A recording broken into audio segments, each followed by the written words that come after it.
संचिताचा भोग भोगिल्याची भोग तो न सुटे ज्या जैसी कल्पना त्या तैसी भावना अंतिजे वासना जडून ठेवली एका जनार्दनी सांडुनी वासना हरिच्या भजनी सावध हो ज्या जैसी कल्पना त्या तैसी भावना अंतिजे वासना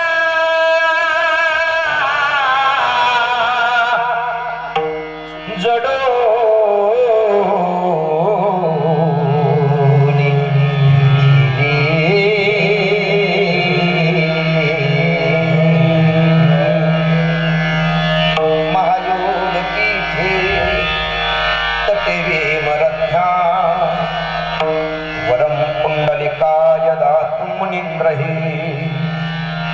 समागत्य तिष्ठन्तमानन्द कंदम परब्रह्मलिंगम भजे पांडुरंग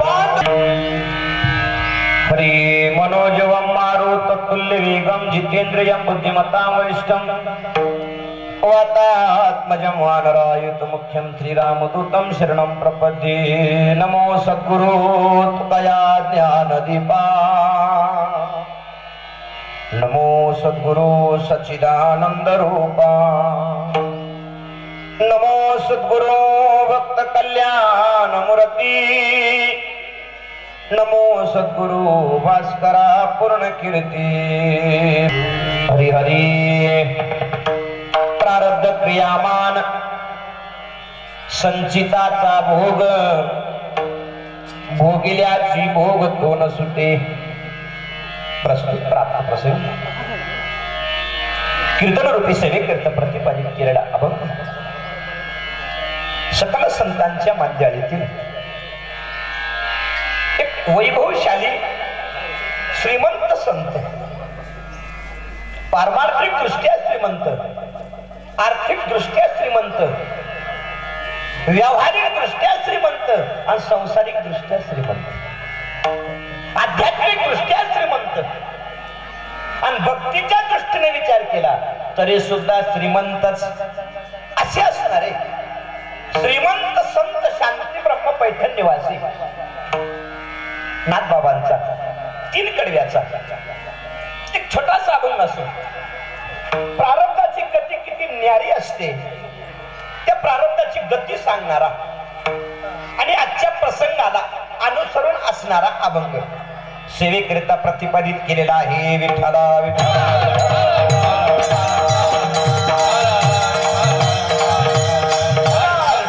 अभंगाकडून या प्रियाल्पसा परिहार देणं गरजेचं आहे वैकुंठवासी प्रातस्मरणीय ब्रह्मनिष्ठ नागनाथ रंगनाथ चिंते प्रत्यक्ष नागनाथ त्या रंगनाथाशी एकरूप झाला आणि परमार्थाचं त्यांनी शिंग फुंकलं आयुष्यामध्ये त्यांच्या चांगल्या आदर्श व्यक्तिमत्वाचं एक शिंग फुंकलं आणि त्याचा आवाज आज तागायत त्या ठिकाणी येतोय आणि भविष्य काळामध्ये येत राहणार आहे तो नागनाथ या विश्वाला रंगवणाऱ्या त्या रंगनाथाशी एकरूप झाला अनेक अनाथ जीवांचे नाथ झाले ते नागनाथ अनेक अनाथांना नाथाप्रमाणे आधार दिला त्या नागनाथानं आणि नावा रूपाचं शिंग त्यांनी फुंकून ठेवलं फार मोठं आणि महान व्यक्तिमत्व होत ते उभ्या आयुष्यामध्ये सर्व धर्म समभाव या आचारा विचाराने जीवन जगणारा हा महात्मा होता कोणत्याही जाती धर्मातला माणूस असतो भले स्त्री असो पुरुष असो, लहान असो तरुण असो वृद्ध असो, वैश्य असो शूद्र असो क्षत्रिय असो ब्राह्मण असो, 18 जातीकडे पाहण्याचा ज्यांचा दृष्टिकोन समान होता, अरे तोच तर नागनाथ असू शकतो ना. आणि त्यालाच तर त्या रंगनाथाचा रंग चढल्या जातो ना. आणि त्याच्याशिवाय का त्याच्या नावाचं सिंग फुंकल्या जातं का? म्हणून तर त्या ठिकाणी त्याचं नाव जगामध्ये दुमदुमल्या जातं. त्याच्या नावाचा गजर दुमदुमल्या जातो.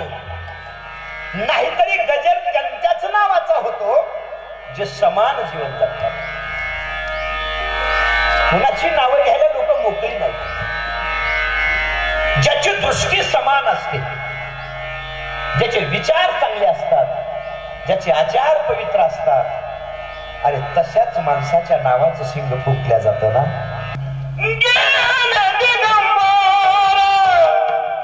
ईश्वर विभूती ईश्वर विभूती गेले दिगंबर ईश्वर विभूती राहिल्या त्या कीर्ती जगामारी राहिल्या त्या कीर्ती जगामारी. हरी हरी गेले दिगंबर ईश्वर विभूती राहिल्या त्या कीर्ती जगा माझी. अशाच लोकांची कीर्ती गायला जाते, अशाच लोकांचं नाव जिवंत राहतं. नाहीतरी देह जाणार हे ठरलेलं आहे. काळ्या लग्नामध्ये सफेद रेस आहे, परंतु नावारूपानं तुम्ही आम्ही जिवंत राहायला पाहिजे. अशा प्रकारचं कर्म करण्यासाठी या मृत्यू लोकामध्ये आलो, पुन्हा येणार नाही. आणि आमच्या या बाबानं तशा प्रकारचं कर्म केलं. अगदी आर्थिक दृष्ट्या ही तितक्याच मोठ्या मनाची होते, पारमार्थिक दृष्ट्या तितक्याच मोठ्या मनाची होते. माणसं फक्त परिस्थितीने मोठी नसावा, माणसं फक्त नावारूपाने मोठी नसावा, माणसं फक्त दिसण्यासाठी मोठी नसावा, तर माणसं ही मनाने मोठी असावा. आणि आमचे हे नागनाथ बाबा काय म्हणत होते तुम्ही त्यांना? आप्पा मनाने इतके मोठे होते. आल्याबरोबर त्या ठिकाणी मला थोडस त्यांच्या बाबतीत सूचना दिल्या. आमच्या विनोदराव यांच्याविषयी माहिती सांगितली. आतमध्ये आल्याच्या नंतर याही बाबांनी माहिती सांगितली त्यांच्याविषयी. थोडंसं आश्चर्य वाटलं. जाण्याचं वय नाही त्यांचं, परंतु शेवटी नागनाथ भगवंत ज्याप्रमाणे ठरविले त्याचप्रमाणे तुम्हा आम्हाला या ठिकाणी राहावं लागतं. आले देवाजीच्या मना तिथे कोणाची चालेना. हरिचंद्र तारा वाही डोंब्या घरी पाने, वाही डोंब्या घरी पाणी. मला वाटतं निम्म्यापर्यंत गाठ आली असेल. अजून बरंच काही चांगलं कर्म त्यांच्या हातात व्हायचं होतं, परंतु अर्ध्यावरती डाव मोडला. करता काय? प्रारंभ कुणाला चुकत नाही. एक तर डावाला सुरुवात होऊ नये, एक तर कुठल्याच खेळाला सुरुवात होऊ नये. आणि खेळाला जर सुरुवात झाली ना झाली की तो खेळ पूर्ण झाल्या जरा बरं वाटतं. अर्ध्यावर मुडल्यावर मग गोंधळ. परमार्थाचा डावही अर्ध्या पिसकटून आहे, संसाराचा डावही अर्ध्या पिसकटून आहे. बघा, ज्यांचा ज्यांचा परमार्थाचा डाव अर्ध्या पिसकटला राजा.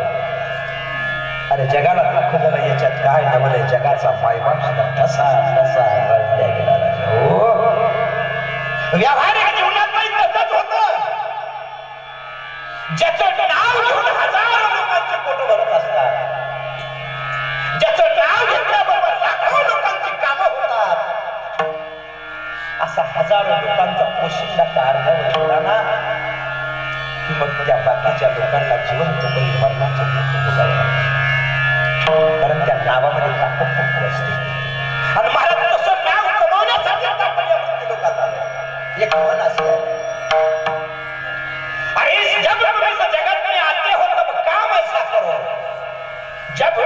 तुम इस जगत में आते हो तब काम ऐसा करो कि तुम्हारा नाम सुनकर हर काम बन जाए, तुम्हारा नाम सुनकर हर काम बन जाए।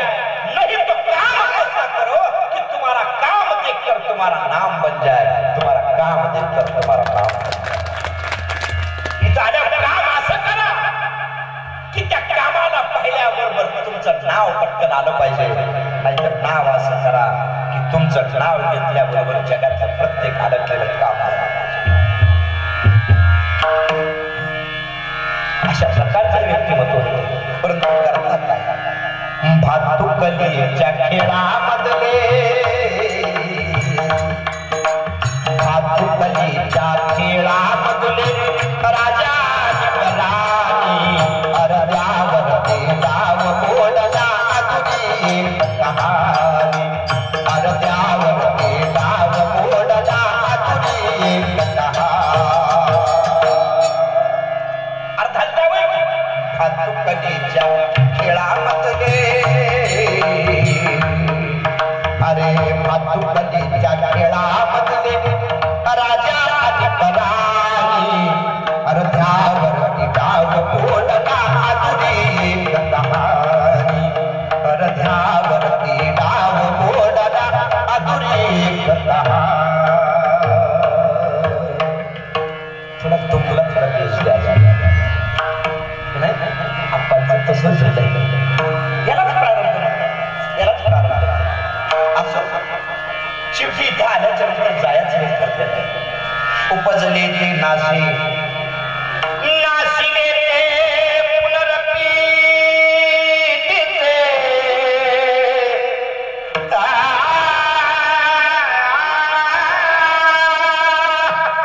हे घटिका यंत्र जैसे परिये व्रणे। उपजले ते नासे, नाशिले ते पुनरपी तिथे, हे घटिका यंत्र जैसे परिये, हे जाणार भले तो कोणी असो, चाहे राजा हो या रंग हो, चाहे वो सिख हो या ईसाई हो, इस जहां में पैदा होने वाला हर कोई भी हो, हर किसी को जहां जाना है उसे तो मौत कहते हैं। भले कोणी असू द्या, शेवटचा सगळ्यांचा मुक्काम एकच आहे, त्याचं नाव मृत्यू आहे। प्रत्येकाचा मुक्काम एकच आहे, किती आले आणि कितीही गेले, परंतु मरण कोणाला चुकलं नाही, देह जाणार हे ठरलेलं आहे। देह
त्याचे काळोबा खाणार.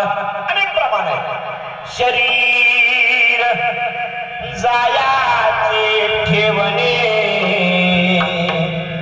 जरीसी अभिलाष जरी नाशिवंत देह जाणार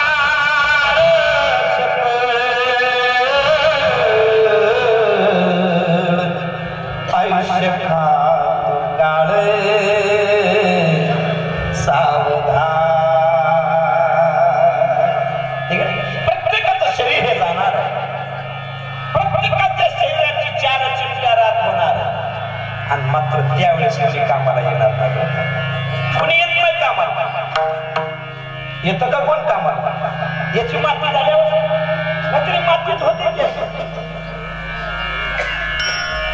एक दिवस याची मातीच होते की गायकवाड महाराज. शरीराची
शरीराची होय माती कोणी कामाने अंती अवघी सारी कामे खोटी. इथं आल्याच्या नंतर एक ना एक दिवस या शरीराची माती होणार आहे. पण जीवन जगत असताना प्रत्येकाला प्रारब्ध अनुरूप जीवन जगावं. सगळ्या गोष्टी टाळता येतात परंतु प्रारब्ध कोणाला टाळता येत नाही. मोठ्यातल्या मोठ्याला आणि लहानातल्या लहानाला सुद्धा प्रारब्ध हे भोगूनच संपवावं लागलं. तसं प्रारब्ध संपतच नाही. देवाला प्रारब्ध भोगून संपवावं लागलं. प्रत्यक्ष देवाच्या पत्नीला प्रारब्ध भोगून संपवावं लागलं. नव्हे देवाच्या बापाला प्रारब्ध भोगावं लागलं. ज्याचं नाव घेतल्याबरोबर जगत थरथर कापतं अशा महान बलवान लोकांना सुद्धा प्रारब्ध भोगावंच लागतं. मग तुमच्याची काय? मग कोणा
असेल त्या संचितानुरूप सुख अथवा दुःख भोगायची पाळी येते.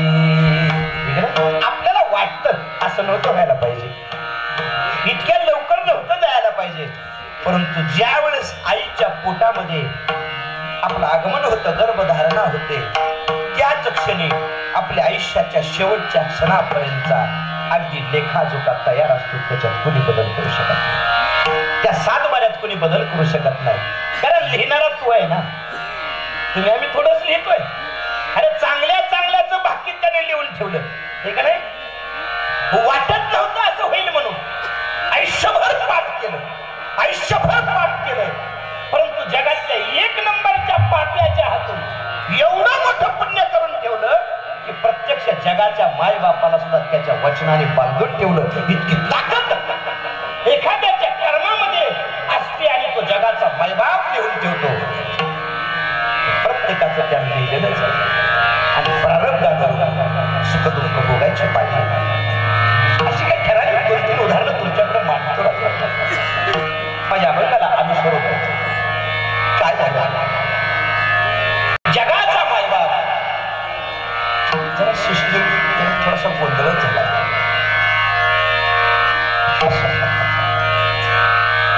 करतो म्हणत करतो विश्व मायबाप प्रभू रामचंद्र आणि शेष अवतारी सीता मातेच्या शोधात निघाले. बघा काय चमत्कार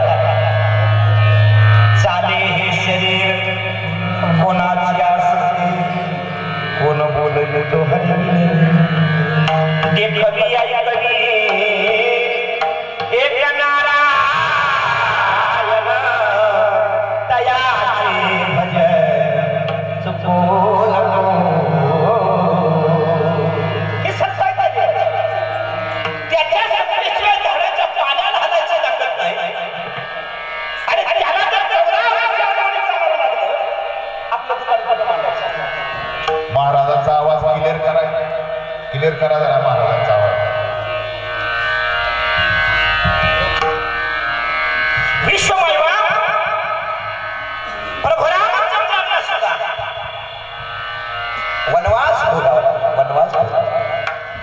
आणि खरं सांगू का राजा, आपल्या आयुष्यात सुगंध यावा असं वाटत असेल ना, वाक्य चांगलं आहे का? आणि आयुष्यभर लक्षात ठेवा, आपल्या आयुष्यात जर सुगंध यावा असं वाटत असेल ना, तर आपल्या आयुष्याचा वनवास झाला पाहिजे. ज्याचा ज्याचा वनवास झाला आणि सुगंध त्याच्याच आयुष्याचा आला, सुगंध त्याच्याच आयुष्याचा आला. म्हणजे रामराया आणि लखनजी त्या घनघोर दंडकारण्यामध्ये सीतामातेचा शोध करत असताना एका महान भगवत भक्ताच्या आश्रमाच्या जवळ त्यांना जाण्याचा काय सामर्थ्य होतं त्या महान भगवत भक्ताचं. त्या आश्रमाच्या परिसरातला जवळजवळ 10-12 किलोमीटरचा परिसर रामावे झाला. इतकं मोठं सामर्थ्य होतं. आपण जर भजन करायला बसलो विना माईकचं, एखाद्या घरात जर भजन करत असलं तर त्या टाळाचा मृदंगाचा आपल्या म्हणण्याचा आवाज तसा परिसरातल्या 2-4 घरामध्ये जातो. स्पीकर जर लावला तो 2-3 किलोमीटर रात्रीचा आवाज जातो, त्याच्यापेक्षा जास्त जात नाही. तर त्या आश्रमामध्ये ते ऋषी भजन करायचे. एकच भजन, श्रीराम जय जय राम, श्रीराम जय राम, श्रीराम जय राम, श्रीराम जय राम, श्रीराम जय राम, श्रीराम जय राम, श्रीराम जय राम.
रामासारखा देव नाही, रामासारखा पिता नाही, रामासारखा पुत्र नाही, रामासारखा मित्र नाही, रामासारखा नामस्मरण नाही, रामासारखा शत्रू नाही, रामासारखा दुसरा देव नाही, रामासारखी दुसरी सत्ता नाही असा असणारा माझा परब्रह्म त्याचं गुणानुवाद गात होते आणि परिसरातला 10-12 किलोमीटरचा परिसर राममय व्हायचा.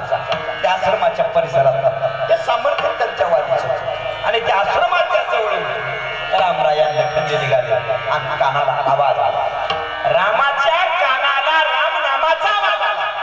श्रीराम जय जय राम, श्रीराम जय जय राम.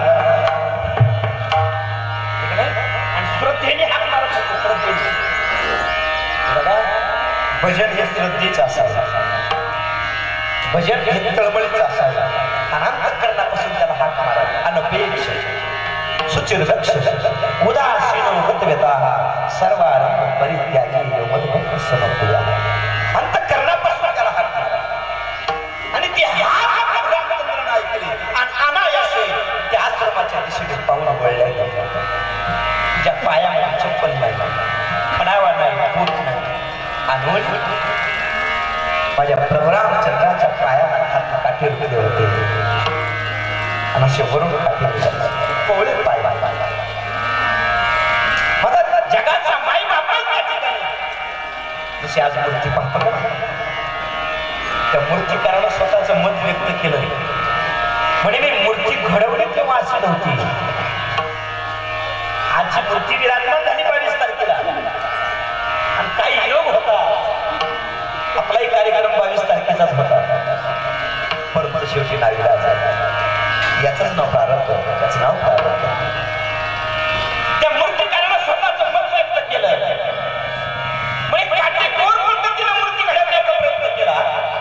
मी मूर्ती घडवली पूर्ण झाली तेव्हा मूर्ती अशी नव्हती आणि जेव्हा त्या सिंहासनावर बसवली तेव्हा त्या मूर्तीचे तेजच वेगळे झालं, वेगळे तेज. काय चमत्कार आहे. मूर्ती बनवून पूर्ण झाल्याचा फोटो त्यांनी दाखवला म्हणजे हीच मूर्ती मी बनवली आणि हीच मूर्ती तिथं बसवली, पण मी जशी बनवली तशी ही मूर्ती नाही. आता ही मूर्ती जी हसते आणि या मूर्तीवर तेज आहे ना, हे तेज मला बनवता आलं नाही, हे तेज मला बनवता आलं नाही, ते तेज हे ध्यानाचं बनवलं. आज खऱ्या अर्थाने माझा प्रभू रामचंद्र विराजमान झाला आणि त्या रामाचं भजन ते ऋषी गात होते त्या आश्रमामध्ये आणि रामरायाचे पाय वळले गेले. त्या पर्णकुटीच्या दारात गेले आणि सेवकांनी विचारलं कोण कुठून आला, कशा करता आला. त्या दोघा भावाभावांना निरोप दिला. तुमच्या गुरुजींना सांगा अयोध्येचे राजे दशरथ यांची 2 मुलं तुम्हाला भेटायला पळतच गेले. ते सेवकाने आतमध्ये ऋषींना गुरुजींना जाऊन सांगितलं गुरुजी बाहेर 2 पाहुणे आले आणि ते तुम्हाला भेटायला आले. काय नाव आहे सांगितलं. अंतर्ज्ञानानं पाहिलं आज प्रत्यक्ष प्रभू माझ्या दारात आले. हा महाराज काय भाग्य असेल.